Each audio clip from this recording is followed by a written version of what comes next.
মিষ্টি খেতে আমি খুব পছন্দ করি, আর ওই জন্যই দেখবেন লক্ষ্য করে আমি প্রায় 4-5টা রেসিপি ছাড়া ছাড়া একটা করে মিষ্টির রেসিপি কিন্তু আমি শেয়ার করবই করব। আজকে আপনাদের সাথে শেয়ার করব পাউরুটি দিয়ে একদম গোলাপজাম। খেতে কিন্তু অসাধারণ হয় এবং আমি এমনভাবে বানানো দেখাবো, দেখুন এইভাবে বানালে কিন্তু এই সাধারণ পাউরুটিও কিন্তু অসাধারণ খেতে থাকবে। আর এইভাবে একবার অবশ্যই আপনারা বাড়িতে ট্রাই করবেন। তাহলে চলুন আজকে দেখে নিই পাউরুটির গোলাপজাম আমরা কিভাবে তৈরি করছি। পাউরুটি গোলাপজাম তৈরি করার জন্য আমি এখানে 500 মিলিলিটার দুধ দিয়ে নিয়েছি এবং দুধটাকে জাল দিয়ে দিয়ে একদম একটা ঘন ক্ষীরে পরিণত করব। আপনারা যদি মনে করেন বাজার থেকে কিন্তু খোয়া ক্ষীর কিনে এনেও তৈরি করতে পারেন, তো আমি এখানে ঘরেই ক্ষীরটা তৈরি করে নিয়েছি। আর এখানে নিয়ে নিয়েছি প্রায় 6 থেকে 7 পিস মতো স্লাইস পাউরুটি। আর পাউরুটির ধার কিন্তু আমি কিছুই বাদ দিইনি, সবই নিয়ে নিয়েছি। শুধু পাউরুটির একটা অংশ থাকে দেখবেন যেটা কিন্তু খুব শক্ত, সেটা পাউরুটির একদম শেষ পোর্শনে থাকে, শুধু সেই স্লাইসটাই আমি নিয়ে নিই। এছাড়া পাউরুটি কিন্তু এখানে যে 6-7 পিস নিয়েছি সবগুলো কিন্তু পাউরুটি এবং তার ধার সবটাই নিয়ে নিয়েছে এবং একটা মিক্সার গ্রাইন্ডারের মধ্যে দিয়ে কিন্তু একদম মিহি ডাস্ট করে নিয়েছে। মিহি ডাস্ট করে নেওয়ার পর আমি এখানে যে ক্ষীরটা বানিয়ে রেখেছি সেই ক্ষীরের মধ্যে পাউরুটির সমস্ত গুঁড়োটাকে দিয়ে দেবো এবং দিয়ে খুব ভালো করে হাত দিয়ে দিয়ে পাউরুটির গুঁড়োর সাথে এই ক্ষীরটাকে মিশিয়ে নিতে হবে। আর দেখুন এখানে হাতার গায়ে কড়ার গায়ে কিন্তু অনেকটা ক্ষীর লেগে আছে। যেহেতু হাতা দিয়ে ক্ষীরটা নাড়িয়েছিলাম, তো এই সমস্ত ক্ষীরগুলোকে একটা চামচ দিয়ে আমি এইভাবে কেকে কেকে নিয়ে নিয়েছি। কেননা এই ক্ষীরগুলো কোনোটাই ফেলার না, সমস্তটাই এই পাউরুটির মধ্যে আপনারা দিয়ে দেবেন, তাহলে কিন্তু এই ক্ষীরটা গোলাপজামগুলো খেতে আরও বেশি ভালো হবে।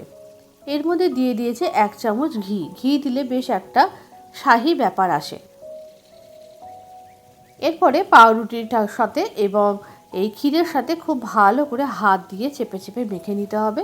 আর এই মাখার সময় কিন্তু আমি একটু লিকুইড দুধ ব্যবহার করেছিলাম, কেননা ক্ষীরটা তো খুব শুকনো আর পাউরুটিটাও শুকনো, তো মাখতে বেশ অসুবিধা হবে। আর ক্ষীরটা কিন্তু যাতে ভালোভাবে পাউরুটির সাথে মেখে নেওয়া যায়, তাই জন্য আমি এখানে কিন্তু একটু লিকুইড দুধ ব্যবহার করেছিলাম। দিয়ে খুব ভালো করে হাত দিয়ে চেপে চেপে মেখে একটা শক্ত মণ্ড তৈরি করতে হবে।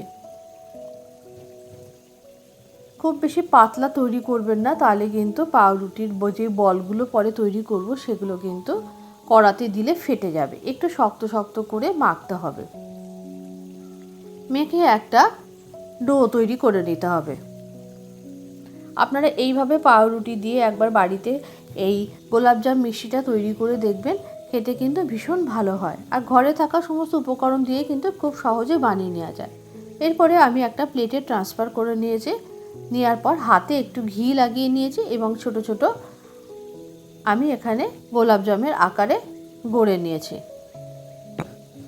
ছোট ছোট করেই করবেন, কেননা এগুলো যখন ভাজার পর রসে দেওয়া হবে তখন কিন্তু এইগুলো কিন্তু প্রায় ডবল হয়ে যাবে। তাই আপনারা কীরকম সাইজের করবেন সেটা আপনারা বুঝে নেবেন। নিয়ে পাউরুটির এই গোলাপজামগুলো আমি সমস্ত আগে গড়ে নিয়েছি। এদিকে আমি গ্যাসের উপরে একটা কড়া বসিয়ে দিয়েছি। দিয়ে আমি সেখানে পাউরুটির এই গোলাপজামগুলো দেওয়ার জন্য আমি একটা সিরা বানিয়ে নেব। এখানে নিয়ে নিয়েছি 1 বাটি চিনি। 1 বাটি চিনির জন্য নিয়ে নিয়েছি 1 বাটি জল। আর এখানে চিনির সিরাটা কিন্তু একটু ঘন ঘন করেই বানাতে হবে। এর মধ্যে দিয়ে দিয়েছি একটু কেশর। কেশর দিলে কিন্তু একটা ভালো কালারও আসবে আর খুব সুন্দর একটা ফ্লেভার আসে। ঠিক গোলাপজামের ফ্লেভারটা দেখবেন কিন্তু কেশরেরই থাকে।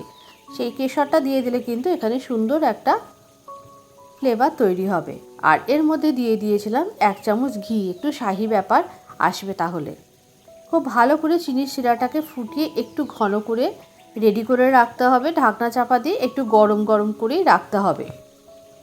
এরপরে একটা ফ্রাই প্যানে বেশ কিছুটা পরিমাণ রিফাইন্ড অয়েল দিয়ে দিয়েছি এবং তেলটা হালকা গরম হলে মিডিয়াম টু লো ফ্লেমে আমি সমস্ত গোলাপজামগুলোকে ভেজে নেব। খুব তাড়াহুড়ো করা যাবে না, খুব ধীরে ধীরে আস্তে আস্তে মিডিয়াম টু লো ফ্লেমে গোলাপজামগুলোকে উল্টিয়ে পাল্টে লাল লাল করে ভেজে নিতে হবে।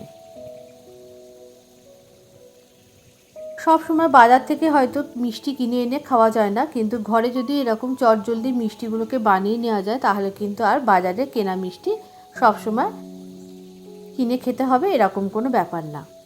আপনারা অবশ্যই বাড়িতে ট্রাই করবেন। আশা করি এই রেসিপিটা আপনাদের খুব ভালো লাগবে।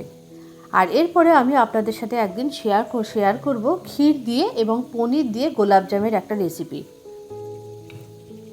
এইভাবে সমস্ত গোলাপজামগুলোকে আমি মিডিয়াম টু লো ফ্লেমে বেশ লাল লাল করে ভেজে নিয়েছি। দেখুন কি সুন্দর কালার চলে এসছে।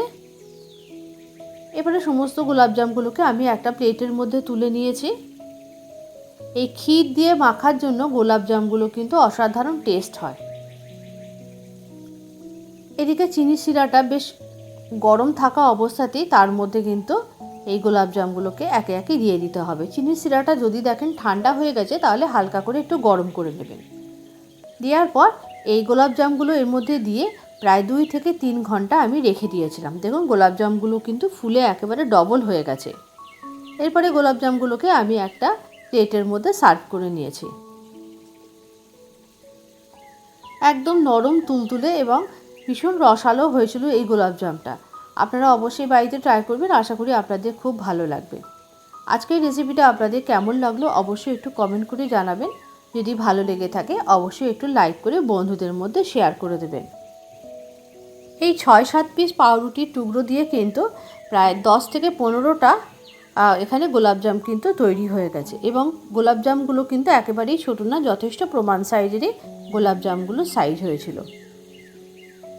অন্তরার কুক অ্যান্ড বেক পরিবার শুধু অন্তরার না, এটা আপনাদের সকলের পরিবার। আর আপনাদের সকলের ভালোবাসা এবং সহযোগিতা এই পরিবারকে আরও অনেক দূর এগিয়ে নিয়ে যেতে চায়। আর আপনারা পাশে থাকলে একমাত্র সেটা সম্ভব হবে। রেসিপিটা অবশ্যই বাড়িতে ট্রাই করবেন আর কমেন্ট বক্সে জানাবেন যে রেসিপিটা আপনাদের কেমন লাগলো। দেখুন একদম নরম তুলতুলে গোলাপজামটা তৈরি হয়েছে।